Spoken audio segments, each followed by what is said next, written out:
Tribunal de Justiça de Mato Grosso do Sul, por meio do Núcleo Permanente de Métodos Consensuais de Solução de Conflitos, o NUPEMEC, e com base na recomendação do CNJ número 100 de 2021, cria o Sejusc Saúde. O serviço surge para o atendimento de providências em todos os níveis de atuação e nas linhas de cuidado do SUS, e também para atender a saúde suplementar, que se refere à cobertura dos planos privados de assistência médica e odontológica. Um trabalho da Justiça que estimula a busca de soluções pré-processuais e busca evitar a judicialização, e que hoje é assunto do mérito da questão com o coordenador do Sejusc Saúde no Estado, o juiz Henrique Caster.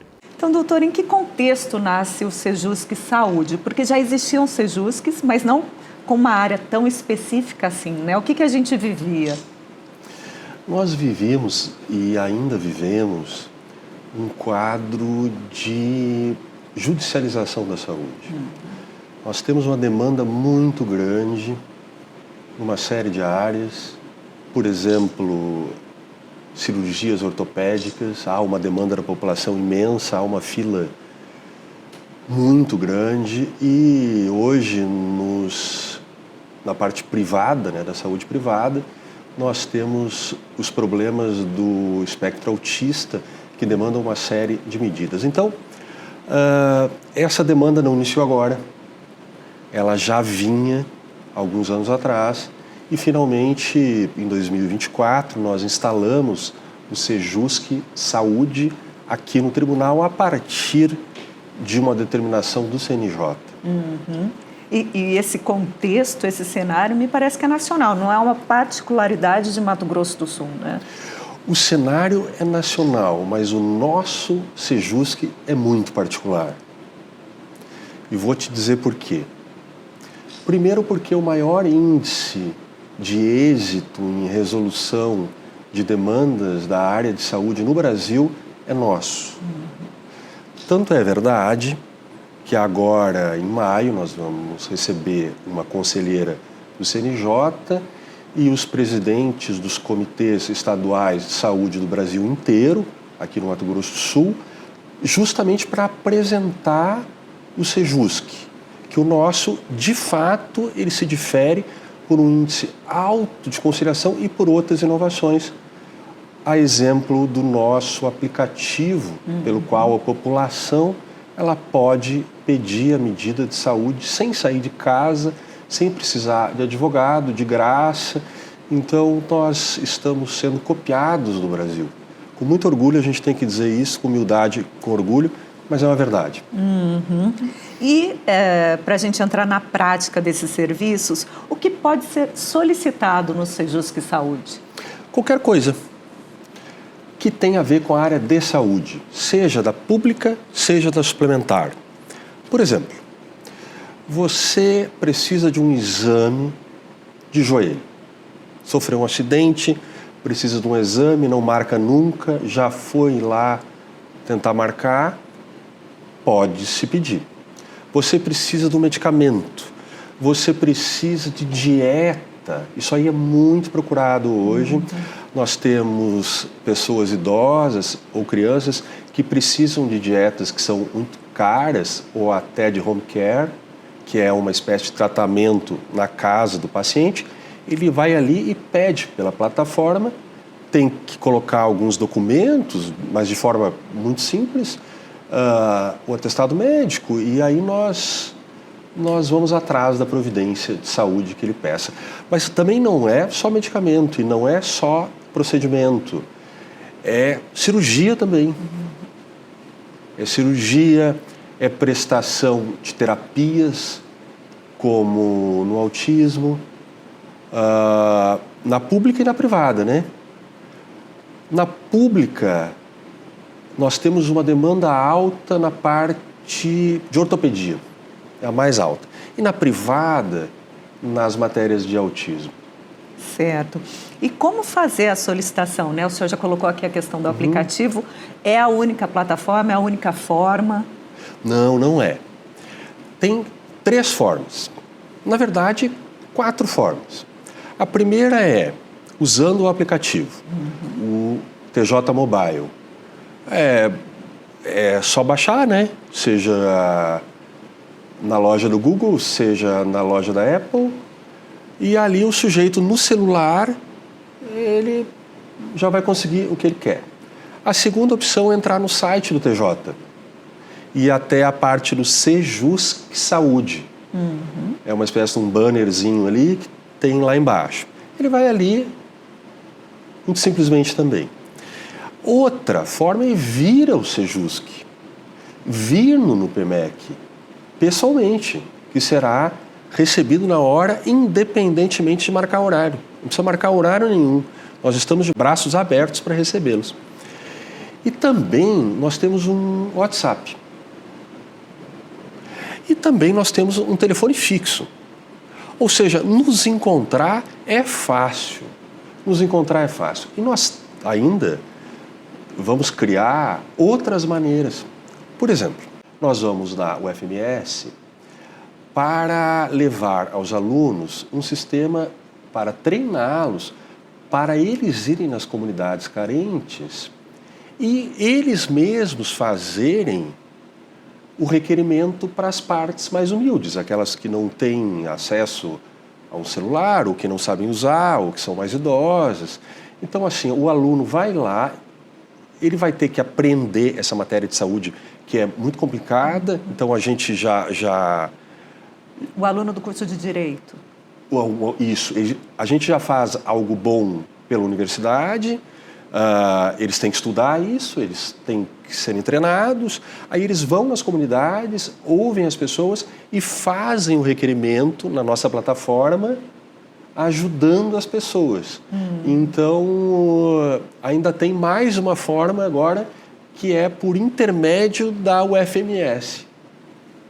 Acompanhe a gente aqui no programa, que no final do programa eu deixo para vocês todos os contatos e os telefones que o doutor citou aqui. Então, faz essa solicitação. Recebida a comunicação, qual que é o encaminhamento a partir daí? Olha, a partir daí, em menos de 24 horas, a gente dá andamento. Dá andamento de que forma? A gente contacta aquele ente responsável pela medida. A gente sabe que o SUS, às vezes, é difícil saber quem tem que arcar com aquilo ali. Se é a União, os estados ou os municípios. A gente já faz essa separação. E a gente sabe, igualmente, que há o que se chama na área de saúde de pactuações. Às vezes, algum município, ele faz uma espécie de contrato com outro e aí as cirurgias de próstata são feitas só num município, há uma concentração. A gente já sabe disso aí, a gente já faz essa triagem e aí a gente se comunica pelo meio mais ágil com os municípios, inclusive o daqui de Campo Grande, sobre aquilo ali. A gente manda e-mail, até a gente liga. Por quê? Porque a gente fez um termo de convênio de aderência desses municípios, quase que todos do estado eles já aderiram, então eles já estão sempre em contato conosco, né? O contato, ele é diuturno, é perene, está sempre ali.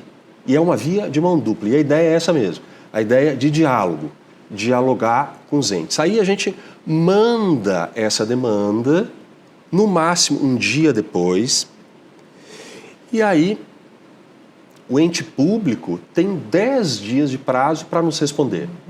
Que resposta é essa? A resposta é: vou conceder outra coisa, que eu não tenho esse medicamento, mas eu tenho outro, ou eu vou colocar, ou eu vou modificar, desculpa, o tipo de tratamento que eu vou dar com a anuência do médico do paciente. O importante é, nesses 10 dias, a gente dá a oportunidade para o município ou para o estado se manifestarem, terem lugar de fala, porque é uma reclamação dos municípios que, às vezes, o judiciário onera esses municípios com sequestro de verbas e assim por diante, sem que eles venham e deem o lado deles na história. Então, nesses 10 dias, eles podem falar e podem oferecer alternativas, né? É conversado. Essa é a diferença. É conversado, dialogado, diálogo interinstitucional. Então, a primeira opção é atender. A segunda opção, olha, eu não tenho esse, mas eu tenho outro. E a terceira é dizer não tenho. E não tenho jeito de te fornecer isso. Aí já cria, mesmo a hora que nega para a parte, já cria uma facilidade para ela, que é a prova que houve a negativa. Hoje em dia, o STF exige que você, antes de entrar na justiça, eu digo na parte contenciosa, de fato, você tenha uma negativa formal que aquela providência de saúde foi negada. Você precisa documentar aquilo. Então, mesmo se o ente vem nesses 10 dias e diz eu não vou fornecer, aquela negativa já diminuiu e suprimiu uma etapa da vida das pessoas, que às vezes pode levar 2 meses, 3 meses, e agora em 10 dias está resolvido. Seja para o bem, seja para o mal. Está resolvido já na hora. Mas em 10 dias a pessoa também tem essa resposta? Mas na mesma hora. Tanto a hora que nos recebem, a hora que eles nos enviam, a gente fala com a parte por WhatsApp. E diz, olha, já tem, vai ter que buscar lá na farmácia tal, vai isso ou aquilo, às vezes tem que mudar o PCDT, que é o plano terapêutico, né? Por quê? Porque às vezes é outro medicamento e às vezes com o CID que ele tem, não dá para fornecer aquele medicamento que ele quer. Mas aí a gente manda para o ente público e eles ajustam o plano de tratamento com o medicamento que é necessário. Isso também funciona com a saúde suplementar, saúde privada, com os planos de saúde, que é uma demanda que cada vez aumenta mais. Então, assim, a mesma sistemática ocorre nos planos. A diferença dos planos é que a gente faz uma audiência de conciliação. Por quê? Porque são medidas mais maleáveis. Eu estava em uma audiência e a demanda era de um menininho que tinha um problema de bullying por causa das orelhinhas dele que eram abertas, né? E ele queria que o plano pagasse a cirurgia de correção dessa orelha para ele. E aí as partes estavam ali e acordaram de chegar no pagamento de uma parte da cirurgia pelo próprio titular do plano e outra pelo plano. Então, na saúde privada, existe um espaço maior de maleabilidade. Então, a gente faz essa conciliação, essa mediação entre essas pessoas envolvidas. Em 2005, logo depois de criar o Sejusc Saúde, na verdade, também foi realizado o primeiro mutirão da saúde. Como foi a experiência e quais foram esses primeiros resultados? Tanto que está se reproduzindo. Né? A gente aprendeu muito, né? A gente aprendeu, especialmente, que tem que conversar antes. Tem que ter uma pré-conversa antes da audiência, para desarmar os espíritos, para ver se as pessoas estão com vontade de chegar em um acordo. Então, existe um approach inicial em que a gente faz um ambiente que seja menos hostil para ambos os lados. E a gente, assim, chama esses órgãos que têm mais demandas. A gente se aproximou da Unimed, a gente se aproximou da Unidas, que é um grupo de planos.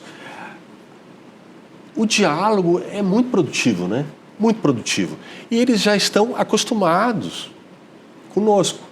E para eles é mais barato, dá a impressão para a população que eles estão preocupados com o cliente deles. E é mais racional, né? Em última análise é essa. É mais racional para todo mundo, além de ser mais barato. E a saúde precisa ser mais rápido, né?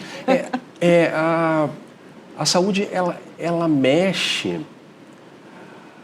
não só com a saúde, mas ela mexe com o emocional das pessoas. Você pode esperar um pagamento atrasado de alguma coisa, mas você não pode esperar a cirurgia para o seu filho. Você não pode esperar a prótese do joelho. Você não pode esperar o tratamento para câncer. Você não pode esperar o medicamento para esquizofrenia. Aliás, uma demanda que está aumentando muito para nós hoje em dia é a demanda de saúde mental. Muita. Psiquiatra é um artigo de luxo. Não tem praticamente. E nós vivemos numa sociedade cada vez mais ansiosa, cada vez com mais demandas de todas as idades na área de saúde. Então, assim, saúde impacta a vida de todo mundo, mesmo que indiretamente. Alguém que não está bem de saúde, falta ao trabalho. Gera um monte de problemas para ele e para a família. Então, é uma demanda, de fato, muito sensível e que exige do judiciário mais empenho ainda do que ele já está habituado a fazê-lo. Após o intervalo, o juiz coordenador do Sejusc Saúde em Mato Grosso do Sul conta pra gente como tem sido o diálogo com o sistema de saúde. Voltamos já.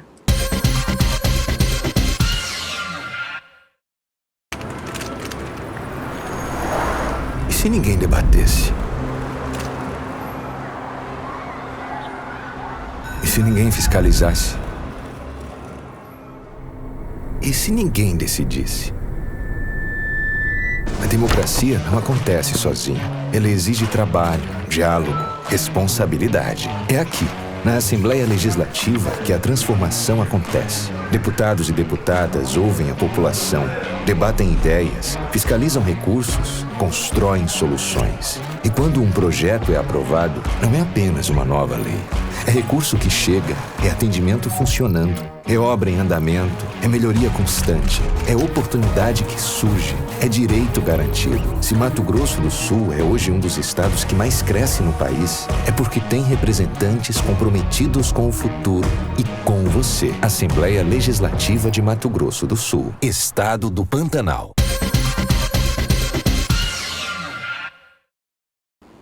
O mérito da questão sobre o Sejusc Saúde está de volta e seguimos conversando com o juiz responsável pelo serviço, Henrique Caster. Tem Sejusc Saúde para atendimento presencial? O senhor já colocou isso aqui, que as portas do Sejusc estão abertas, né? Ali na Raul Pires Barbosa, é isso mesmo? Exatamente. E aí as pessoas também podem ser atendidas lá, não é só para informação? E se precisar, a gente vai na casa da pessoa também. Não tem problema nenhum. Se alguém tiver acamado ou com algum problema mais sério, a gente vai também. E tem custo, doutor? Completamente de graça.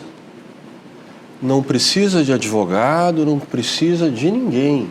É de graça, todo o procedimento é gratuito. Todo o procedimento. Aliás, eu vou aproveitar aqui, já que a gente está falando disso, da parte dos custos, né? Isso não se daria sem o empenho de uma equipe muito boa.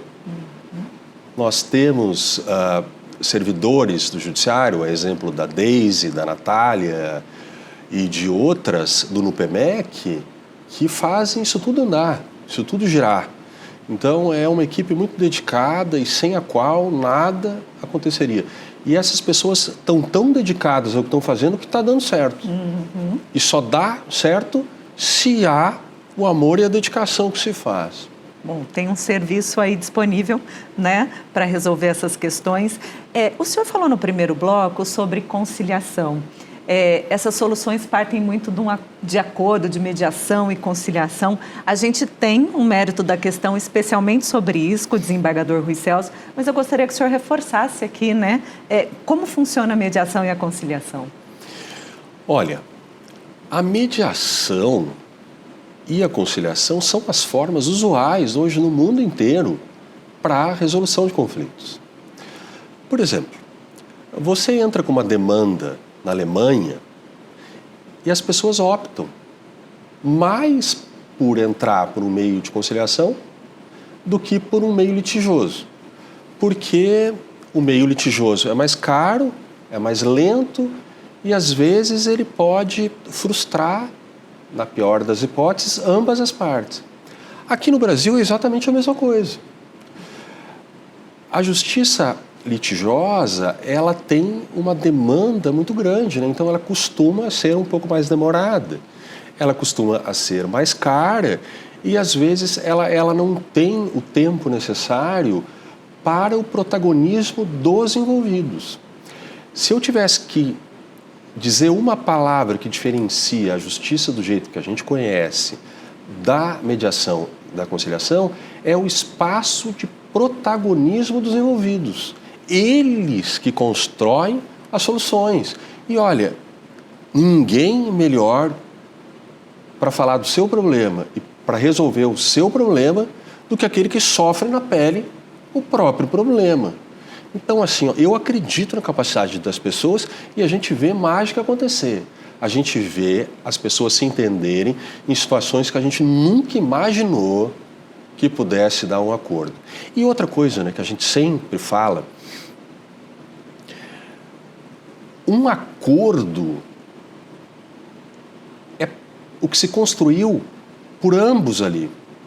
E se a pessoa se sente como sujeito da solução, ela se compromete com o cumprimento da solução. Ninguém impôs aquilo para ela. Então isso é muito importante, o índice de cumprimento de acordo é muito mais alto. É óbvio que tem problemas. O problema maior é a nossa cultura. A nossa cultura é uma cultura do litígio, que tudo se resolve brigando. O que realmente não está de acordo com outros países no mundo por aí. Mas a coisa está evoluindo. Há 20 anos, a gente não falaria disso aqui, a gente não teria um programa para falar de Sejus, de Semana da Saúde, de mediação, não teria. Então nós estamos evoluindo. E por conta da atuação desses mediadores e conciliadores nessa busca de solução pacífica, né, é cuidado para que esses profissionais sejam capacitados constantemente? Como que ocorre isso? Que cuidado é esse do Sejusc Saúde com essas pessoas, com esses profissionais? Nós mesmos formamos essas pessoas. Nós já formamos 2 turmas. São mediadores especializados em matéria de saúde. Isso aí é uma coisa muito nossa também. Pode até haver no Brasil outro tribunal que forma, mas não como nós formamos. Nós temos um curso inteiro, longo, especializado, com prática, tudo, para o pessoal da saúde. Então, quem está ali entende do que está fazendo. A próxima pergunta, o senhor já adiantou um pouco no primeiro bloco, mas vamos ver o que podemos avançar aqui sobre como tem sido o diálogo com o sistema de saúde, né, para garantir as soluções rápidas, eficazes. Como que tem sido isso? Como tem sido mantido também, né? Olha, isso aí é muito um trabalho do desembargador Nélio Stabile. Ele criou um ambiente de diálogo. Aquele ar diplomático que ele tem não é só um ar diplomático, é uma conduta diplomática.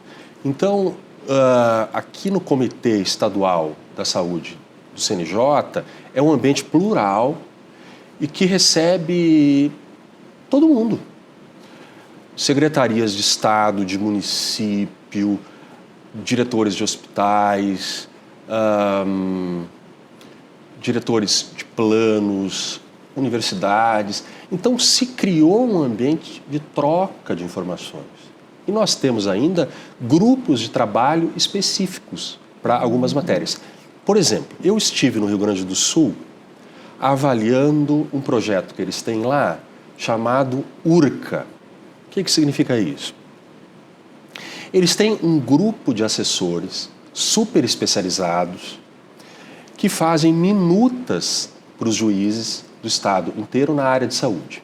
Porque é uma área muito complexa, né? E aí, esses assessores mandam para o juiz essa minuta já pronta. E qual é o diferencial? Que vai para além de uma preparação muito especializada. É que houve unificação de banco de dados. Hoje em dia, esses assessores, eles têm acesso à fila de regulação de vagas do SUS. Eles têm acesso ao estoque de medicamento, onde tem, onde não tem, o que está faltando, a fila de cirurgia. Pode fazer uma leitura da realidade. A leitura real. E outra coisa, separar o que é urgente, de fato, do que não é. Até para ter uma visão macro e dizer, não, tem coisa mais urgente. E ver onde que está o gargalo, na falta de medicamento A, na falta do B, porque ali existe uma espécie de concentração das demandas e um estudo qualitativo, né? Agora, o fundamental é o diálogo, isto é, o judiciário ele tem acesso ao dia a dia dos outros poderes, o que facilita e aumenta a qualidade da decisão judicial. Esse programa nós estamos trazendo para cá através de grupos de trabalho, nós já chamamos os entes para iniciar isso aqui. Então, eu acredito que vai ser um salto de qualidade e de agilidade, de eficiência da prestação jurisdicional. O Sejusc Saúde em Mato Grosso do Sul, ele foi criado pela portaria número 2.788, de 24 de outubro de 2023. A minha pergunta é, o quanto se avançou desde então? E nessa resposta eu gostaria que o senhor incluísse esse projeto que a gente estava conversando sobre as fraldas, já pode falar sobre isso também, que deve ser resultado de todo esse trabalho, né? Ou pelo menos de conviver com esse trabalho. O Sejusc avançou demais. A prova disso, eu já falei, mas eu vou me deixar repetir, porque é importante. O nosso Sejusc, nós estávamos num evento em Fortaleza, com 2 ministros do STF e com várias outras autoridades, e o nosso tribunal foi nominado como o Sejusc de maior eficiência. O nosso índice de mediação, de conciliação, é muito superior ao resto do Brasil. Tanto é verdade que todos os coordenadores do Brasil e o CNJ vão vir aqui para verificar em loco a experiência do Sejusc. Então, assim, nós não estamos avançando só em nível do Mato Grosso do Sul, nós estamos avançando em nível Brasil. O que nós andamos em menos de 3 anos foi uma coisa de dar orgulho, de fato, de dar orgulho. Claro. Porque também não copiou, teve que fazer, né? Muito piloto. Tivemos que fazer. Nós temos o trabalho de muita gente aí, desembargador Nélio, desembargador José Ali, a diretora do NUPEMEC, a Deise, e outras inúmeras pessoas. E o apoio da presidência, sempre no nome do desembargador Pavan, que sempre nos apoiou e sempre está atento às nossas demandas. Então, assim, a coisa só funciona se a instituição quer que funcione. E a instituição quer que funcione e está funcionando. Pegando uma carona aí já, quais são os... o senhor não falou do projeto. O projeto das fraldas é um orgulho muito especial para mim. Por que motivo? Porque a gente viu que na área de saúde, uma demanda imensa que havia era de fraldas, especialmente fraldas geriátricas. E aí eu venho da área criminal, hoje eu sou titular de uma vara criminal. A gente sabe e vê o outro lado, que é o lado dos presídios. Às vezes os presos estão ociosos lá, embora os presídios de Mato Grosso do Sul sejam os que têm o índice mais elevado do Brasil de presos em trabalho. É uma coisa, assim... bastante positiva. De dar inveja, graças a uma série de pessoas, a exemplo da Maria de Lourdes, lá da GPEM. Mas a nossa ideia, então, foi ajudar em duas pontas. Produzir fralda dentro dos presídios com os detentos. Porque hoje nós temos mais de 200 empresas nos presídios aqui. Mais de 200. Que se produz de tudo um pouco lá dentro. E nós vamos produzir fraldas a um preço muito mais barato para os entes públicos aqui da capital e do interior fazerem essa distribuição para as pessoas que mais precisam. E quais os próximos passos aí para o Sejusc Saúde seguir avançando? Olha, os próximos passos é a gente cada vez mais difundir a ideia de que conversando a gente se entende. A nossa ideia é, um passo depois do outro, mudar a cultura das pessoas. É uma coisa meio ambiciosa, mas é para isso que servem as utopias, para que elas nos sirvam de horizonte para a gente seguir caminhando. E o caminho é chegar num futuro em que as pessoas se entendam. E quando não se entendam, elas se sentem numa mesa e acabem se entendendo. A nossa ideia é partir de uma justiça da luta para uma justiça em que as partes são protagonistas do consenso. Bom, eu espero que o mérito da questão de hoje tenha colaborado para que as pessoas comecem a pensar nisso, né? Com certeza. Eu até queria parabenizá-los, porque é uma iniciativa em que a gente tem um espaço para falar, né? Nós, do Judiciário, somos muito cobrados por não se explicar muito, né? Por decidir e não dar explicação. É bom a gente ter esse espaço de diálogo para a gente falar e para a população ver a gente do jeito que a gente é.